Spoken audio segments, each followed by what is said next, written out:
Hey guys, how's it going?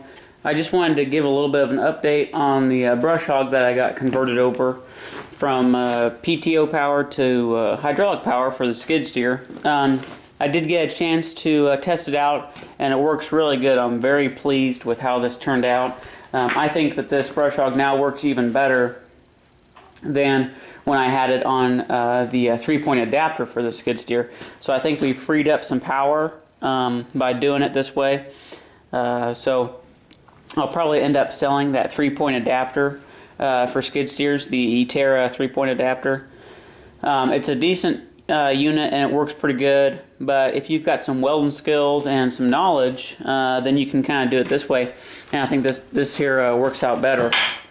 It's a much shorter package overall. It's much lighter, and it's easier for the skid loader to operate this and move it around. So I did get some paint thrown on it, especially in the areas where we did a lot of welding and grinding. I ran out of paint for this portion here, but it's a brush hog. It's going to get scratched up and whatnot, so it'll work for now.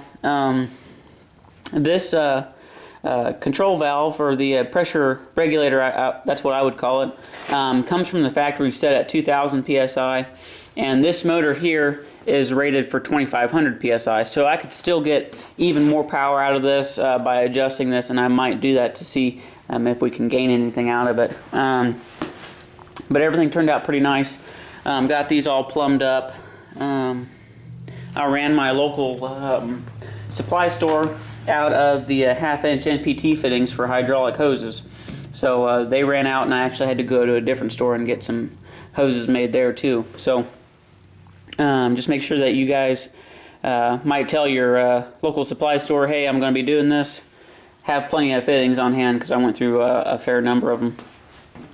But it all turned out pretty good. And we've got our two hoses here. I've made these at 5 feet long, and that's plenty of length to come back to the skid loader.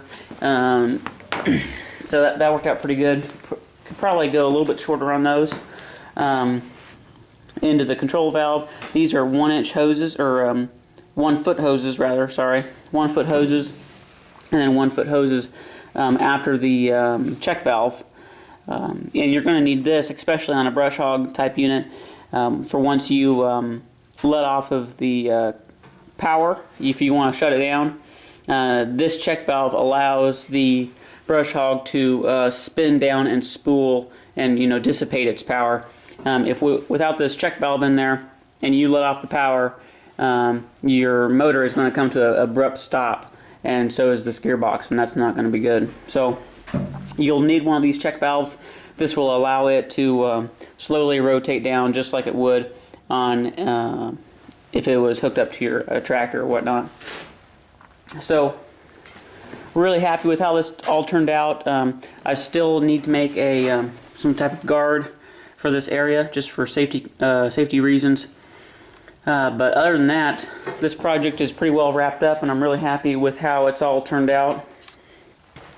Very pleased. Another thing I like about this here is being able to get to the blades so easily. You can see these here are pretty chingered up. So this is easy to get to the blades for sharpening. Really nice. So the other thing I did have to do is this gearbox was always coming loose. These bolts were always loosening up on me, so I replaced all the nuts on the gearbox with the one-time use lock nuts. You're not supposed to use them again, so hopefully these here will solve my issues. I did have lock washers on there before, but it wasn't holding. Eventually this gearbox was working itself loose, so we'll try that. But this here pretty much wraps it up.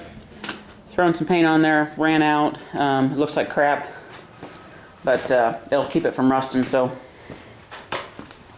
thanks a lot for watching, and I'll see you in the next video.